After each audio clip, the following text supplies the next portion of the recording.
Hey guys, Ralph here. Welcome to True Power Health and Weight Loss on this terrific Tuesday here in Connecticut. Life's good, campers. Life is good. Anyway, you saw the thumbnail. Be a ricer. Guys, I can't begin to tell you how I cringe when these dolts that think they, discovered the wheel, when they said sugar will make you lean. Oh, it's just amazing. But they'd say don't eat starch. They don't give you a reason. They don't know a reason. Don't eat starch. Guys, if rice isn't, especially white rice, if that isn't pure sugar, I don't know what you eat. I don't know what it is.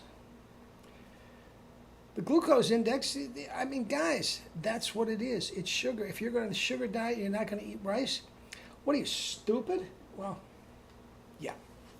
Look, this is the book I was telling you about, guys. And I'm the first one to tell you it's not an enjoyable read. It's very textbook-like and clinical, and unless you're into that type of stuff like I am, I'm not saying to go out and get it, okay? But I'm telling you, for some reason, Cornell University combined with Cambridge got the Chinese government to open their books for generations and their medical records. Guys, no cancer. Forget cancer. No, no cancer. No type 2 diabetes. No obesity. And guys, there wasn't an LA Fitness in the country. These guys weren't working out like we are. They just went, go to 80, 90, 100 years old working in the rice fields. And what'd they do? They just ate rice. Now,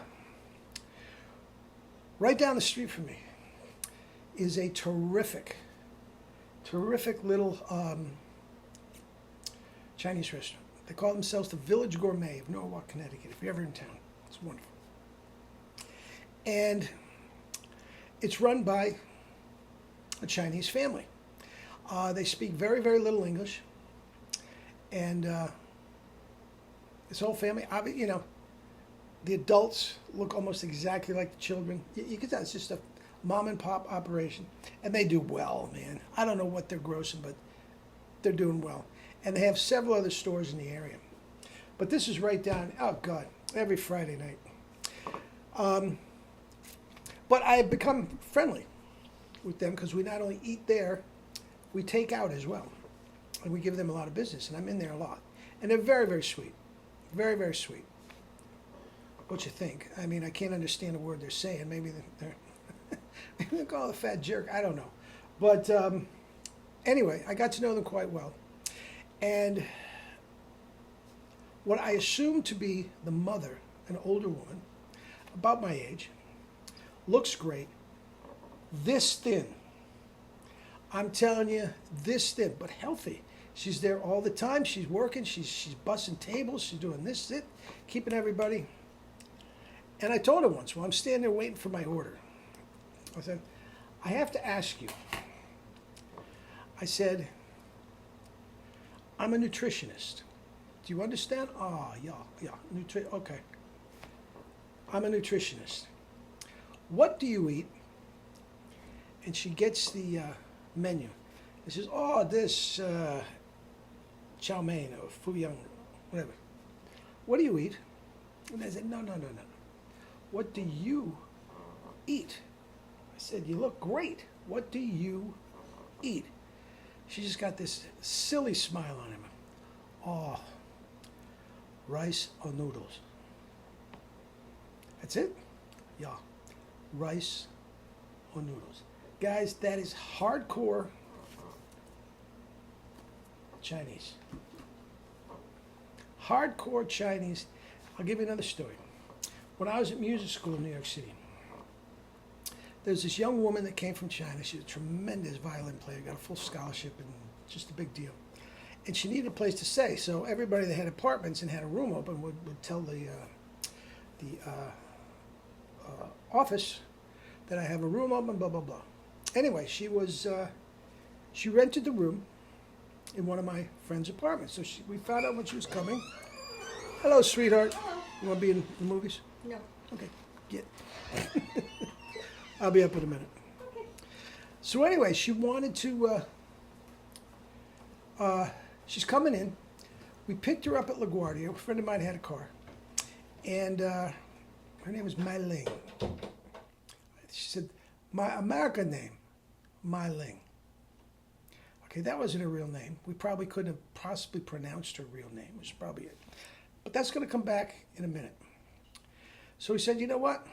First night in New York, let's take her down to Chinatown.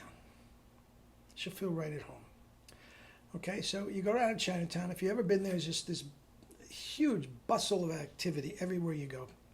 And, you know, vendors on the streets selling, you know, fresh fish, you know, it's just a very cool place. But just a bevy, Mott Street, a bevy of, now that's Little Italy, of restaurants. Top Chinese restaurants in the world, okay? You go in, and she's looking around, and she's looking at what people are eating, and she starts laughing. And she looks at the menu. She can't read English.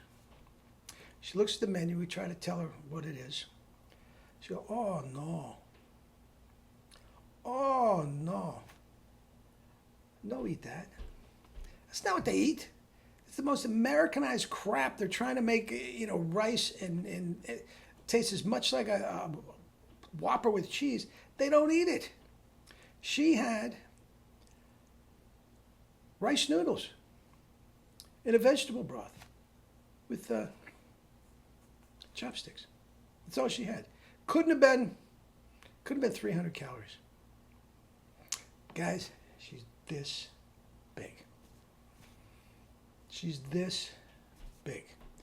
And over 4 years, when she got a little Americanized, she started drinking some beer. She gained weight. Guys, be a ricer. Be a ricer. If you want to do the ultimate sugar diet, be a ricer. Now, here's the deal. And I agree with Durian Ryder on this one. The rice and the rice and the starch not only satiates you, but it really calms you down. And a big bowl of rice in the middle of the afternoon makes me want to take a nap. Whether I've, you know, whether I slept well or not. So I just keep all my fruit and sugar and lollipops and all that sort of stuff in during the day. That's all I eat during the day.